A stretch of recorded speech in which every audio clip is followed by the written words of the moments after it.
We were on a road trip not too long ago, and the people we were road tripping with did not play any music. Yeah. For about 6 hours. Like at all. I was so tired from carrying the conversation that at one point I was just like, I'm going to look out the window.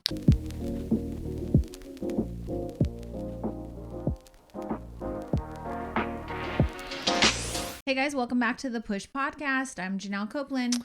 And I'm Edward Copeland. It's great to see you here. You got a little water on your shirt there. I can see little spots. Well, I was washing my hands and I do my Splattered normal up on your air shoulder. dry, because I don't like to use towels. And so I was flicking my hands like so that. you're the one that gets the mirror all dirty in the bathroom No. from shaking your shit off. No. You just told on yourself. Actually, that was a joke. I did not do that. Oh, I used a okay. towel. What? The mirror in our bathroom? Yeah. That's not me. Do you do that in restaurants? Like just shake on? I do it in people's faces. No. Could you imagine? That's bad. Yeah. No, okay. Well, we're kicking off this episode. I'm going back and forth between titles, How Not to Be a Boring Family. I think that might be it, but I've got a couple of things up my sleeve. Before we get into the topic for today, though, do you have a what in the world? I do. Okay. Let's hear it. Yeah, this is a public announcement. Okay.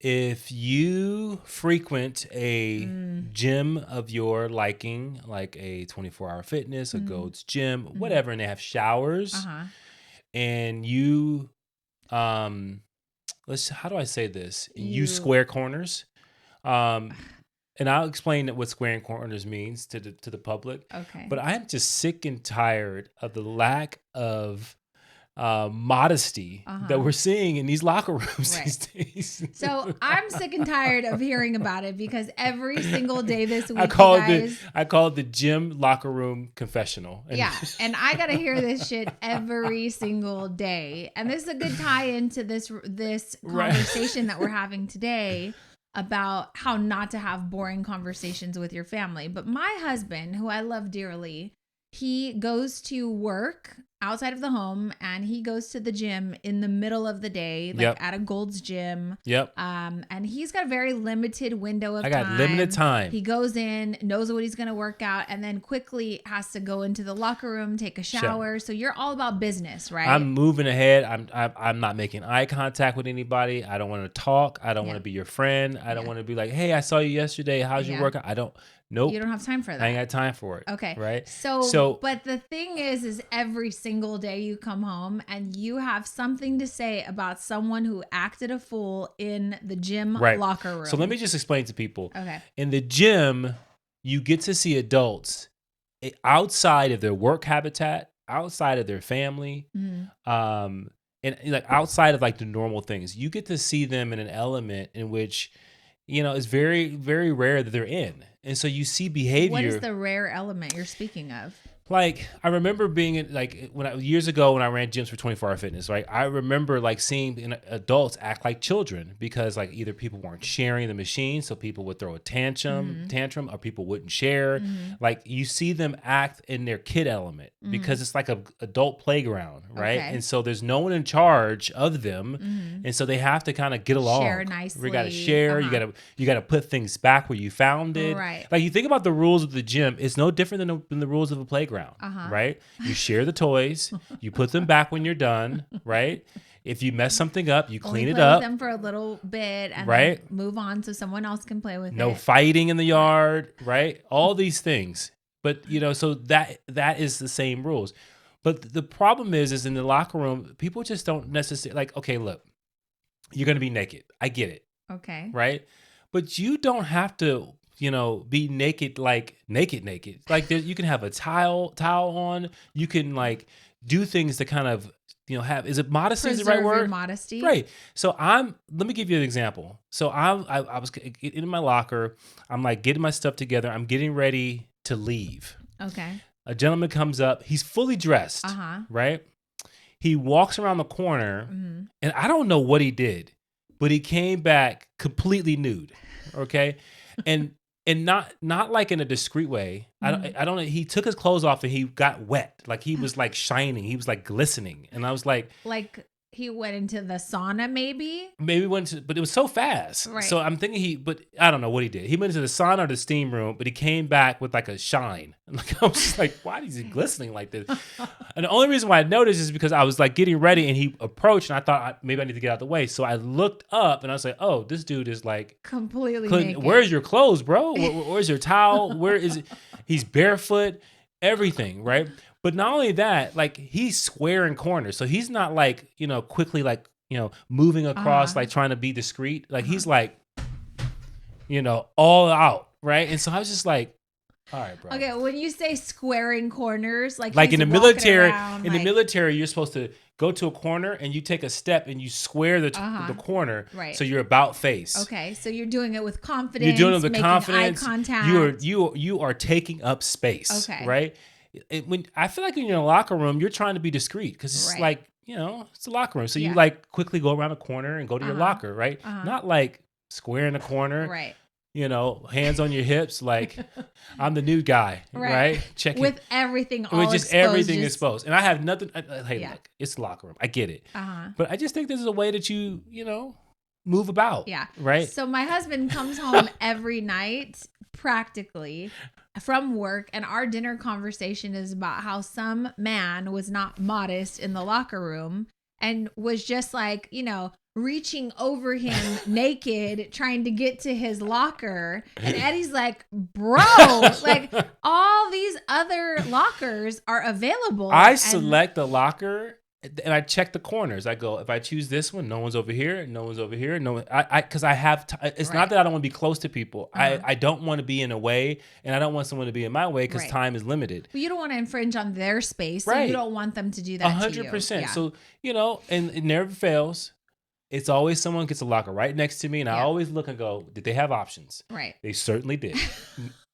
And so for whatever reason, they decide I'm going to go right next to it. And I have a big red lock. Yeah. I'm going to go right next to the red lock and I'm going to go plant myself there. Yeah. And it's always like a situation where someone's in the same time frame as me. Yeah. Like they're going to, one guy was like, oh, it looks like we're on the same timetable. I was like, apparently. Because you're in the way and I'm trying to, and it's like people don't understand the space they take up. Right. And then you got people just hanging out in the locker room on their phone. Yeah. And that's disturbing to me. That's a big issue that you've had lately. Yeah. Like you're sitting there playing Pokemon Go.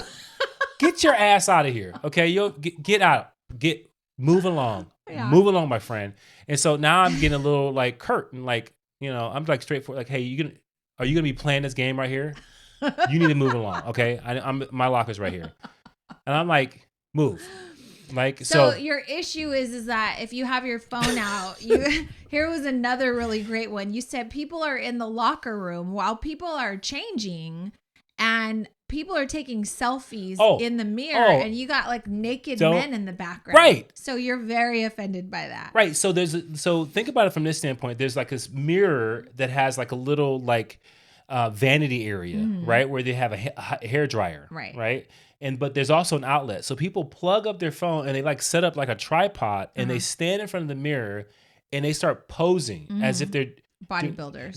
Mind you. Well, we've been bodybuilders, so we people, understand. Right. But I never posed in the locker room. I would never take photos like that with naked some people are not even close to be posing. Right. Right. Some people are like, bro, you're on a journey. I get it. You got baby muscles. But you don't do it. Yeah, not here. Not here. Yeah, do that at home and then like track your progress. I get it. Take your measurements at home. Directly behind that is the shower. Changing so people come out and they're squaring corners, right? And so whatever you're doing in your video, you're capturing someone to square the corners and who doesn't take a towel in the locker room. Let me tell you, I take my towel with me to the shower so that I dry off in the shower, cover up, and walk through. I think that's normal. Right. What's also normal to us is that if you are going to be in a public place where there's tile on the floor and showers, bring your fucking shoes. Yeah. Like for you to be walking around barefoot, like on this floor where other people, like, to me that's just like, that is absurd. Like why are you doing this? Neanderthals, that's what I call it. Yeah. You're just slapping your feet against the nasty floor, and then here's the thing. People are in these showers and they're spitting and like making all these noises and like hawking up lilies. Yeah, one time I was in the shower and somebody was like, "Ugh, ugh," and like did this noise, and I can hear them gathering up all the phlegm. And I was like, if you spit, I swear to God, I might scream. Other people have to use this place. Right, but they are spitting in there. And then, mind you, they're some people peeing in there. People pee in the showers, right? So if you're walking around with bare ass feet, that is irresponsible. It is irresponsible. And then you're wondering why your feet itch. Yeah, it's probably because you're walking around thinking things are all clean and it's not. Yeah. And so I'm just here to say, have some discretion, be responsible, have a little modesty. I'm not saying you can't be new. It's a locker room. We're guys, whatever. But, you start squaring corners and trying to make eye contact with people. I got a problem with it. Leave me be, okay? Yeah. I mean, this isn't that relevant, but we went to a Korean bathhouse recently because we wanted to get some massages. It was a rainy day and our place was booked. And so we were like, let's try something new. So we go, and it's definitely upon walking in, I'm like, oh, this isn't like a Burke Williams. This isn't where we normally go. They give you this outfit that you have to put on and all this stuff. And it was not customary for us. It wasn't like a European spa, right? Where people do practice modesty. And so I put on my bathing suit to get into the jacuzzi, and they were like, oh no clothes in here. And I was like, oh, okay, thanks. And I just got in, because here's why. There were children in the women's area. And I was like, why are there kids here on iPads and stuff? And so I learned very quickly, a Korean bathhouse is different. It's not about relaxation. It's about self-care. And they're there for a reason. These women are bringing their kids there while they're getting scrubbed down, while they're getting all this stuff done. And I'm like, oh, I came for relaxation. I'm in the wrong place because these kids are running around. And also, you want me to be naked while these kids are running around? No, I don't want to do that. So I was like, yeah, okay, thanks. I'm going to leave my bathing suit on. Thank you. Right. And so it's interesting, right? When you're out in a public place, and I understand if we're the problem, right? Maybe we are. Maybe we're too modest. Maybe we should be. Maybe you should just let it hang. Just let it hang and go commando all through the locker room. Yeah.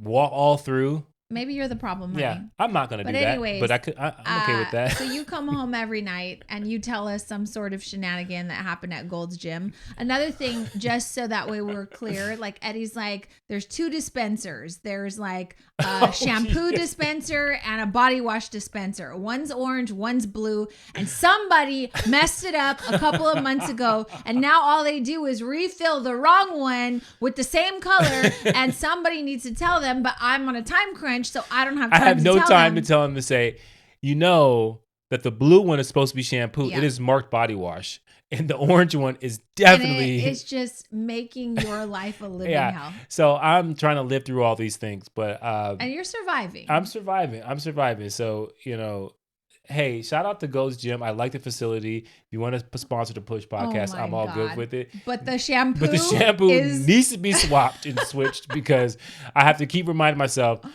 even though it says body wash, that is not body wash, my friend. There's a whole different consistency. It just throws me off, right? You're crazy. It is exactly that. It is shenanigans. These people are going in there messing around. Okay, so. I have a what in the world that is about you, to be honest. So my husband's body temperature runs very hot. Very, very, very hot. It can be the middle of winter, and Jordan and I are wearing sweats and hoodies, and my husband's walking around in shorts and a tank top, and he's like, it is so hot in here. And so your body temperature is a problem for me sometimes. And so I love it on cold days, winter nights. I get into the bed and you are just so warm, and so I appreciate that.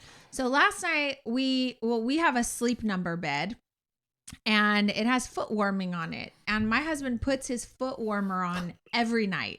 Never fails, just whatever. I need my foot warmer on because when I get in bed, my feet are literally ice cold. Yeah, they right? are. And you're so hot that when I put my cold feet on you, it doesn't do anything to your body temperature. And if it does, then thank you for not kicking me away from you. But you're the only reason I get warm at night. And so last night, for some reason, you were so hot, just so hot. And then you're on your phone, turning on your Sleep Number, and you go, do you want your foot warmer on? I go, no, Like, you're too hot right now. Why is your foot warmer on? And you're like, well, because it helps me fall asleep. Why? You're hot as hell. Like, I don't understand why you need it. So you fell asleep instantly. I don't know why. You swear it's because of the foot warmer. I get up like 30 minutes later. I'm having a tough time falling asleep. And I go to the restroom and I come back and you're completely out of all of the covers, but you had just turned your foot warmer on. So I knew that you were hot, but you didn't know that you were hot. I just don't understand that. So you do that almost every night though. And I just want to know, like, do you know how to regulate your body temperature? Do you know when it's hot, when it's not? Or do you just do it habitually? I just want this warm thing on my feet. The foot warmer is set to a routine, right? And I may have to change that routine because it's starting to get a little warmer, right? But you put it on intentionally. I did. I think I am a creature of habit. You are. Right? And so sometimes the habit just kicks in and I do it and even go, oh my God, I'm actually pretty hot. But then like last night I was like, oh, I'm really kind of getting hot now. But I always have it on. Really hot. So it never dawned on me to turn it off. Yeah. You just wanted to power through. I just wanted to power on for the sake of the habit. Oh, so gosh. it's just like, all right. You're ridiculous. Yeah, so. Okay, so here's the topic of the day that we're talking about, and that is how not to be a boring family. And here's why it's important. Jordan and I went to dinner the other night, and there's this new place called Bossa Nova. It's not new, but it's new to us. We found it. We were in Hollywood.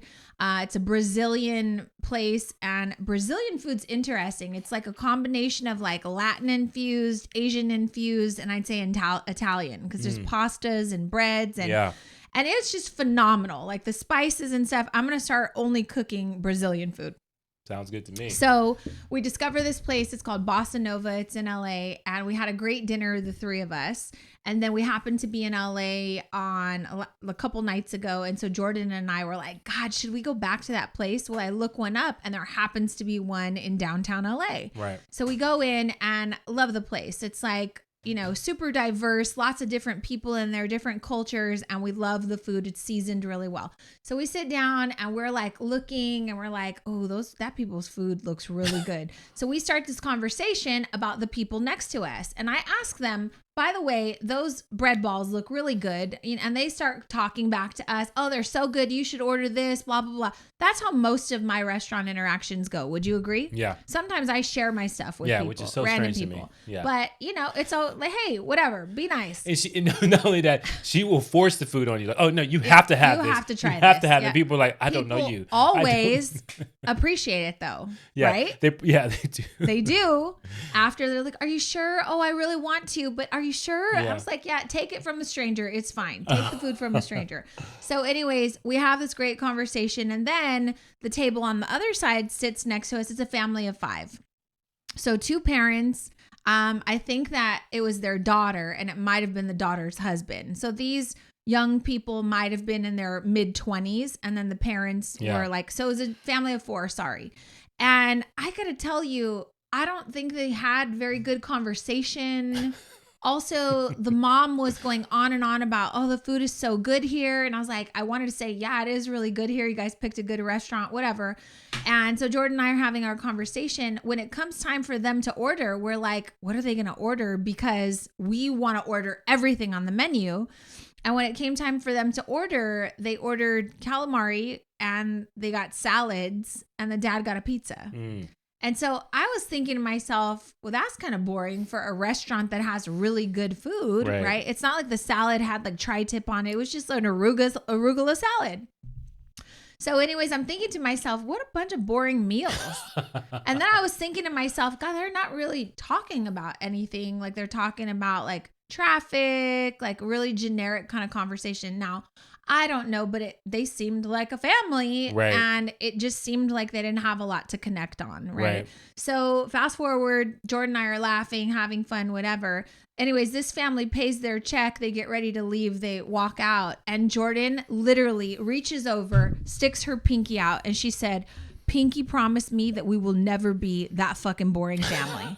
And I was like, oh my God, I almost spit my water out because I was thinking the same thing. And she's like, Mom, how do people get so boring? Like, they didn't have anything to talk about. They didn't laugh not one time. Like, what are we doing differently? And so that's what kind of sparked this conversation.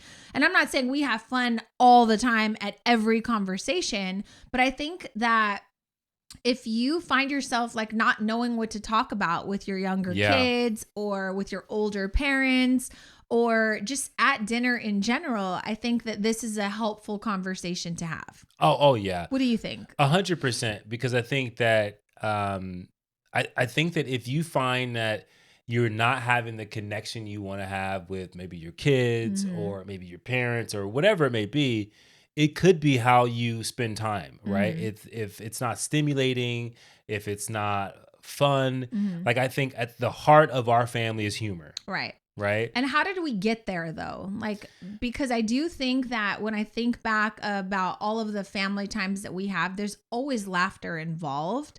Usually someone is pissing their pants because of something funny. Right. Like I just, whether we're running from rats in New York, that time we visited New York and we were in an alley, we started hearing all these random noises and we saw rats and we start darting through this like alleyway. We laughed and pissed our pants so hard about that. Yeah. And we, it was like every man for himself. Eddie left us all. Well, I think if I were to put something on that, I would say we don't take ourselves too seriously. And I think that we taught the kids not to take themselves too seriously. And so everything is a moment. Every situation is a moment that we have that at some point can be funny. Right. It may not be funny in that moment, but at some point we're going to look back and laugh at it. Right. And I think that it's funny because we have this video that I got to find that video where Jordan is learning how to ride her bike for the first time. Oh, this is a great story. And the girls are like going in a circle, right? And so, how old have they been? Jordan maybe was 5, maybe 4. Maybe 4. So let's call them 4, 6, and 8. Right. It was a tricycle, right? And so she's riding. We were at the park. And so all 3 girls are on their bikes and they're riding this little like little path, right? And in the middle of this like circular path is grass, right? And so the girls are going around. And so then... And Kayla and Jasmine know how to ride their bike really well because they're older. And they don't have like training wheels on it. Right. So we would take in Jordan's training wheels off was what it was. Yeah. And we finally got to the point where... Because we were sitting there working with her while the other girls were, running around the track. And we finally got it. And Jasmine yells out, "Good job, Jordan!" And no sooner than her saying that to cheer on her sister... her wheel of her bike gets caught in between the pavement and the grass in that little like 2-inch area. And it just locked her bike and she goes flying. Right. It knocks the wind out of her and she can't breathe. And so she's like, she lands and she goes, "Oh my God, I can't breathe. It sounds so bad. So she's like, she's saying it over and over and over. Like, and so at this point we drop everything. We run over to her. We let Jordan crash. And Jasmine's like, "I can't breathe. And then Eddie literally has to hit her and say, "Stop saying that. If you can talk, you can breathe. Just calm down." And it wound up being one of the funniest moments. Yeah, it was. And then we had it on tape. Right. And so... she did not find it funny. She, for years, did not find it funny. Now but that she's I think 22. That we've kind of forced her not to take herself so serious. Because if we would not have laughed at that and we made it a dramatic thing that happened, then the humor would have been lost forever. Right. But because of the fact that we were like... we started laughing, so the sisters started laughing, and she kind of was like, but over time, I think she had a revelation where she said, "I finally found it funny." Yeah, but it was years later. Another example, my sister was here on Sunday, and I told her, I said, "Guess what? Kayla's hair caught on fire on her candle," and she was, panicking out, and she said, "Oh, really funny, sis." Because why? A couple years ago, my sister Jessica was taking photos and it was Christmas and we had this huge mirror behind her but there was a mantle and it had a candle on it, and she had backed up too much, and the candle lit her hair on fire. Because she was filming, right? Right. Yeah. But Jordan saw the reflection of the fire in the mirror, and so she goes, Auntie, your hair! And long story short, my sister's hair was on fire. And so that was one of those things where it's like, pat it out. Oh my God, are you okay?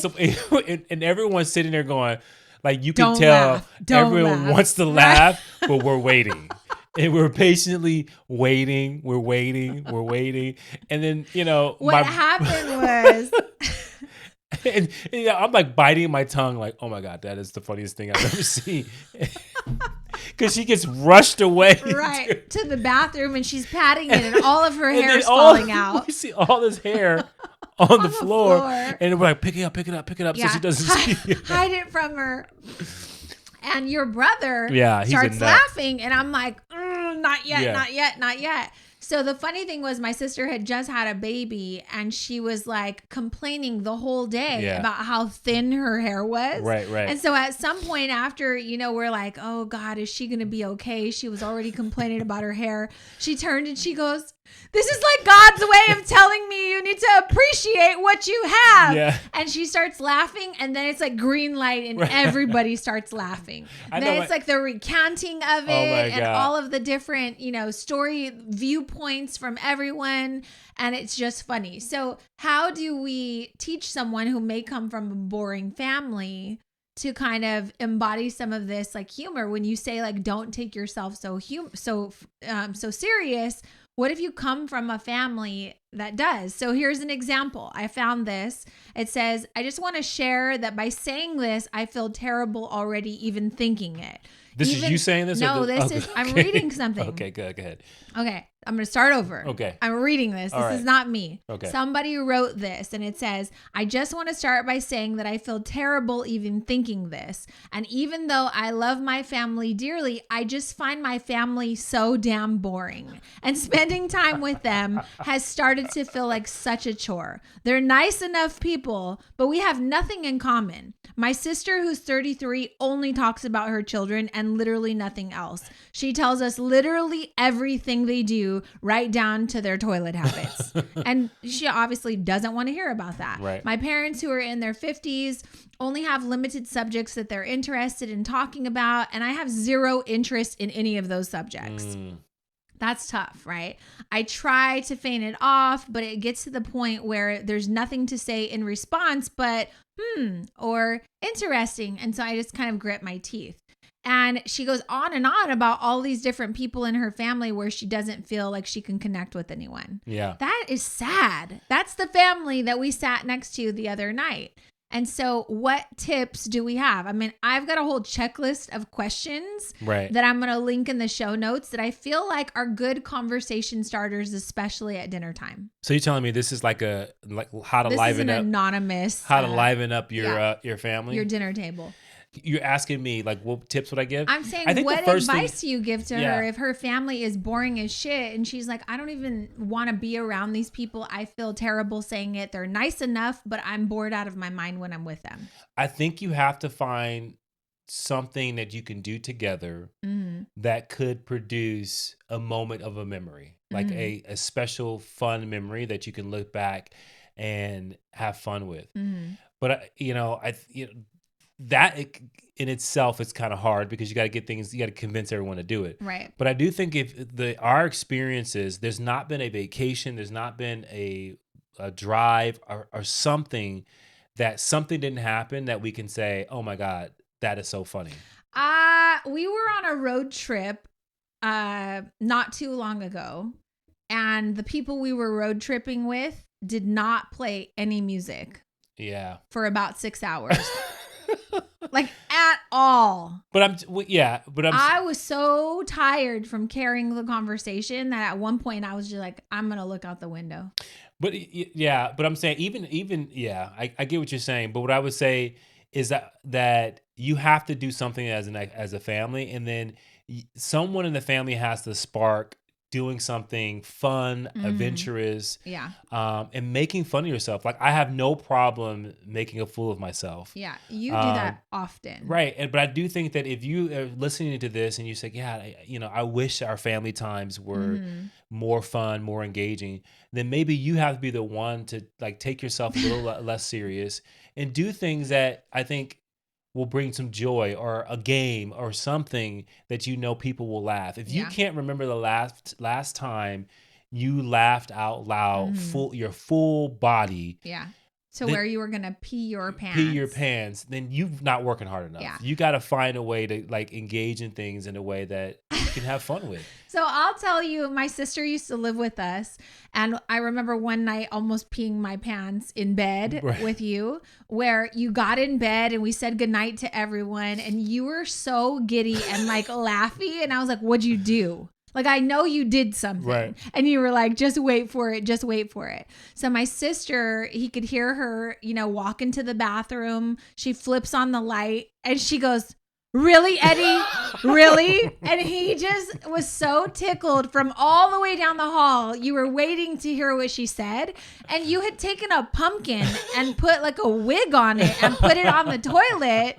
And just like, it's just random and stupid, but she knew exactly that it was you. And you got so much joy out of just hearing her say, really, Eddie? Yeah. Really? And then it just, the family erupted in laughter. Well, I mean, yeah, because we were going back and forth with different things. I think I put Kayla's like 7-foot teddy bear in the bathroom because I was trying to get it so when she goes to the bathroom at night, like this something would scare her. Yeah, something would scare her. But I think that those are things you got to have fun. You got to like be mischievous and do things that will, have fun with the family, that you would laugh at, that you can look back and have a memory. And I think we would both say that we do things to kind of intentionally have a good time. Yeah. Right. So one time I remember the girls went to some fair or something at school, and they came home with a stupid goldfish. Yeah. And that was this whole thing. We got to go to freaking PetSmart and get a freaking tank and all this dumb shit. And I knew they were going to kill the fish. Right. And so we get the fish, and they named the fish like, Yolanda or something. I don't even remember the name of the fish. And I bet you they do though. Yeah. And so they must have been 10, 8, and 6 or so. And all of a sudden, I think it was Jasmine walks out. It's like busy evening time. My sister, my brother-in-law are here. The kids are all here. You're here. And Jasmine comes out of her room with the fish tank, and she's like, guys, Yolanda died. And I was like, honey, I'm so sorry for your loss. Oh my God, we need to have a funeral. And she was like, yeah, we do. She wasn't really crying, but I was like leaning into it's a death, right? Yeah. And so I was like, okay, let's meet in the bathroom in 5 minutes. Go put your funeral clothes on. Yeah. And she goes, should I tell Auntie Jessica? I was like, yep, knock on her door and tell her. So we just quickly went to all of the rooms and told everyone, hey, Yolanda died. We need to have a funeral. Report to the bathroom in 5 minutes. My brother-in-law, Tony, you guys, puts on a blazer and a black hat. My sister puts on a black hat. We all have like something black on. And my brother Tony was like, okay, we got to start the processional on the back of the house, right? So we start, and he's doing like a hymn. Like he's like humming some funeral music as we're walking down the hall in the hallway to the bathroom. We get in the bathroom. Did you do the service for the fish? I think I had to bless the fish before we flushed it. Ladies and gentlemen, we're gathered here today in loving memory of great fish. Yeah, who's a great fish. Yeah. And somebody goes, and we all stayed in character. This is not rehearsed. And then we dump the fish in the toilet. We say a prayer. And then everyone's like, okay, let's go eat dinner. Yeah. And so I think we've always tried to have ridiculous fun with our kids. But if you're listening to this and you're like, okay, well, what are some table topics? Like, how do I spark conversation? Maybe there's different generations. Like, how do I even communicate with my kids who are so stuck on social media these days? I don't really know what's going on in their lives. I think we have some go-to questions that we can kind of talk about. we've for a very long time talked to the kids about what's your peak and pit. Mm-hmm. What was your peak of the day? What was the best thing that happened to you? And what was the pit of your day? Right. And I think that alone just sparks a bunch of conversations. Yeah, right? and I think that got them to a place where we started that early, and so they got them to a place of really thinking about their day and recanting things that have happened. Mm-hmm. And then as parents engaging, but also finding the humor, finding the interesting things that come from that, right? And then having conversations about it that spark, because we're not talking about every single time it's about humor. Right. It may be just a thought-provoking conversation, and we have a lot of those too, where we are like challenging each other, having debates, or whatever the case may be. And then, I think those things bring a certain level of insight, but also a togetherness that you don't get if you don't ask for that, or if you don't create the environment where they can share. I've been working from home, no secret, and I'm bored at home. Like I'll go sometimes 10 or 12 hours without talking to anyone. And so I don't have a lot of fun things to talk about come dinner time. And so you guys come home from work or school, and I'm like really interested to see like what did you laugh at today? Right. So one of my go-to questions that I ask Jordan every day when I pick her up from school, I'm like, who made you laugh today? Tell me. Like I need it. And she'll think, and she's like, oh my God, Marielle today, she did the skit. She's like recanting it. It brings her joy, but it also is funny for me to see what humor my daughter enjoys, right? Yeah. You come home, you've always got some locker room, chronicle or something. So you bring a lot of joy to my life. But like I will say nothing's off topic for our family. Right. Like we've had conversations now that the kids are older, big debates about capitalism or globalization and how it impacts them. And, should, what's his name? The Amazon guy? Jeff Bezos. Should Jeff Bezos be responsible for ending world hunger and poverty? And we have heated debates around those things, but I think it's given our kids the ability to articulate a viewpoint, to be open to other viewpoints, to engage in healthy discussion and debate. And I think that they're better because of that. Oh, 100%. And I think like taking things, and I think this is where you take the small thing in your day and you find a way to make it bigger than what it is. And so you see something interesting, you read an article, and then you a podcast, you a book. And take the time and write yourself a note that, hey, I want to ask my family about this. And I think about those things too. I can't wait to ask them about this, right? And so I'll have like, okay, here's the situation, right? And it could be something fun. Like if you could have any superpower, what would it be? Right. And like all those kind of questions, people get to spark their imagination. They get to have fun. And then from there, that trickles into another conversation. And so when we see those tables of people that, they're not talking, to me, it's like, okay, no one came with some type of intentionality of saying, hey, I want to find a way to have an engaging conversation. So I'm going to have this question and almost prompt the group to say, let's talk about something really interesting and see where it leads. Right. And I think that those are things that are really, really important, but also in the process of having those conversations, what we do, I think unconsciously, is we allow the kids to maintain their individuality. So we're not trying to shape them to be exactly like us. Like they're very, very different, and they have very, very different. We wanted them to be different, right? And I think that through that individuality, you get a different aspect or a different viewpoint, and that's where I think things get really fun and interesting. Because when Jasmine tells a story, she tells a story from her viewpoint, right? And then Kayla will tell a story from her viewpoint, and then Jordan. Like they all have a way of doing that's unique and special. Yeah, I love that. I think if you think of some of the questions that you've asked the family, because you're good at questions. Sometimes your questions stress me out though.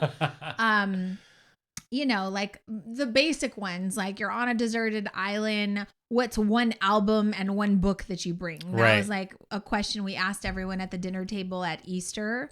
And you see like who says the Bible because it's Resurrection Day, right? Who says the Godfather, like all of those different things. We laughed and got something different out of those. But I think being unfiltered, I think having open dialogue. I will say that now that our kids are older, I like the conversations we have with them too. Venus, one of Jasmine's friends who's 21, she turned to me at dinner on Easter and she goes, what are you and Eddie going to do? Like when you have no kids living in your house, like what are you going to do? And I turned to her and I said, Venus, we're going to have a lot of sex in our house, in every room in our house. So make sure that you and your friend don't come over unless it's announced. And she thought it was so funny. And it's like, yeah, that's what parents do when the kids are gone, right? So I don't have to filter those things anymore, which I love. And I think that they appreciate like the honesty and seeing us also be in a different season of our life too. Yeah. And so I think if you have younger kids, or if your kids are, under 10, ask some questions about their friends. Right. But I think also get in the habit of like telling stories, right? And you may think, oh, I'm not a really good storyteller. Yeah, you are. Yeah. You just got to tell the story. Yeah. And I think that over the years, and this is all revisionist, like I'm looking at back and going, okay, that's what, like we got in the habit of like constantly telling stories. And then some of those stories based on our personalities were humor based. Some of these stories were kind of like, can you believe this happened? Right. Right. And so I think the kids got into a habit of like, now they're storytellers. Right. And so when you raise a family of storytellers, like the dinner table is always going to have something interesting being said. But I think if you get into a place where you're in your own head and you get home and you don't have a way of shaking off whatever happened during the day, and so your kids get used to not having that type of dialogue, then they're not going to learn how to articulate and express and tell stories about their day. And then what happens is that will impact your ability to have an engaging family structure, which I think is super important. And I think that there were times where we didn't always sit down at the dinner table to have dinner because, I was starting a business when the kids were young. And so maybe it was we had dinner on the go or in the car or at the bakery. But I will say that there was always a time for us to come together and have some sort of conversation about how the day went. And things like, tell me about your best friends right now. Who do you hang out with at lunch? Like, what do they do that makes you laugh? What are some qualities you think of when you think of your best friends? And like, how long do you think you're going to be friends with these people? I mean, I remember them being 6 saying like, oh, we're going to get an apartment in college and we're going to be 20 and blah, blah, blah, blah. And I would always tell them, if you get blessed with one true friend in life, then you've lived a blessed life. And the bulk of them have a very small handful of friends that have made it this far with them, right? Because I do believe that friendship is fleeting sometimes, right? You have proximity friends, you have seasonal friends. And so I wanted them to learn that young. We've talked about everything from like when we met Jasmine's new boyfriend. I was like, so Sam, tell me about like what kind of radio presets do you have in your car? What do you listen to when you're driving? And he's like, oh, I listen to nothing but like Mexican music. And I was like, really? Tell me more. So you learn a lot about people when you have the intention to get to know them and to spark some sort of conversation. Yeah. And one of the things I'll tell you is share shows with your family. What do you mean? Like if there's shows. So if there's a show on television, on Apple TV, whatever you use, like find out what your kids are listening or watching and watch it with them, right? Because I think that one of the things you'll find is that what their interests are, what's funny to them. And then from there can be really cool conversations. Like we are a family of pausers. We pause during shows and we say, okay, wait a second. And so Can we talk about this for a second? Right. Yeah. And so they're used to like having dialogue and having humor beyond just what we're watching. It's active. It's not like a passive thing. We're not just sitting there, letting our minds melt. We're actively watching something, and so we're having dialogue. But I think if you're struggling to find engagement, like that's one way that you can do that with your kids. Like, what are you watching right now? You're watching that. Should I watch that? And then all of a sudden now you can have dialogue, right? And so I think that those things are super important too. One thing we used to ask them before they went to bed, and we do it every Thanksgiving, we'll go around, if there's 20 people at Thanksgiving, we have to say one thing we're grateful for, but you can't say the same thing that someone else said. So everyone's going to say family, let the first guy say it, and then you can't say it anymore. And it's interesting to see like people get, I don't want to go last. It's like, okay, you have more than 20 things to be thankful for, right? And so we're going to link a list of like table conversations that you can have.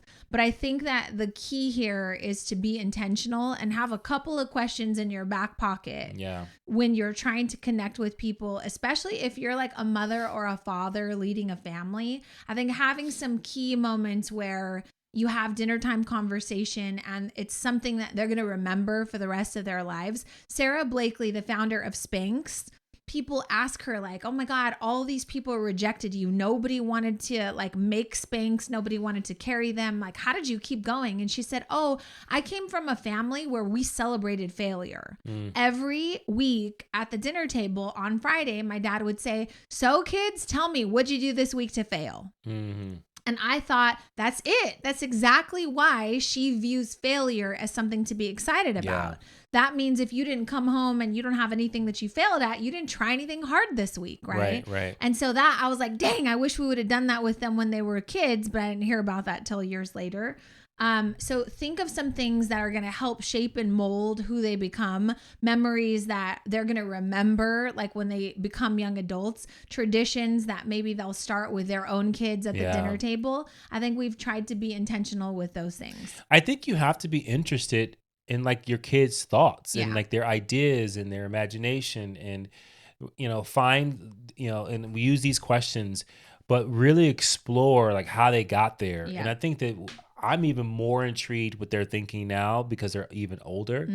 But I think that level of appreciation of them, like as a parent, here's what I say: as a kid, when your parents show interest in the things you're interested in, what you're talking about, the things that you love, that's a huge boost in their self-esteem because they think what I do, what I consume, what I'm into matters. That means part of that means I matter, right? And I think that so often parents kind of chalk up, well, you're into young things and I'm not into that, right? And so sharing music, I think in that shrinking show, like, the daughter, remember she went to go show him his favorite song. And we did that as kids, her favorite song. Yeah.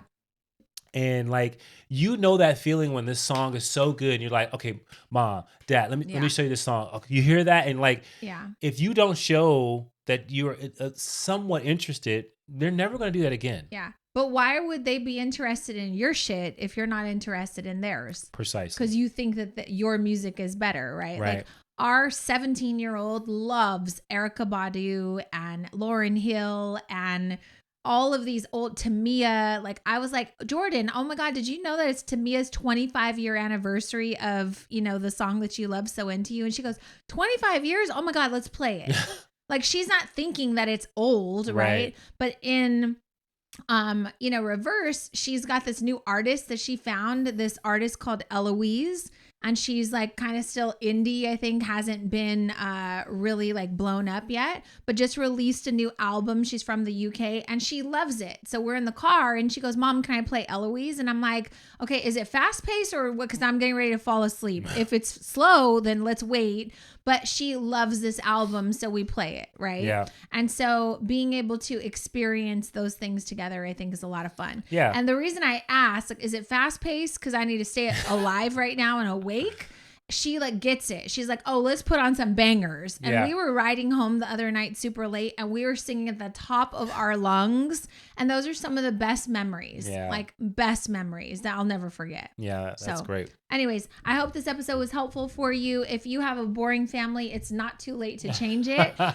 Take a look at these questions and let us know in a response or DM us on Instagram, TikTok, wherever you follow us, and let us know what are some conversational questions that you use to spark some conversations or create some humor in your family. We want to hear from you and we'll add your stuff to our list. Thanks for listening, you guys. We'll see you in the next episode. All right, push through.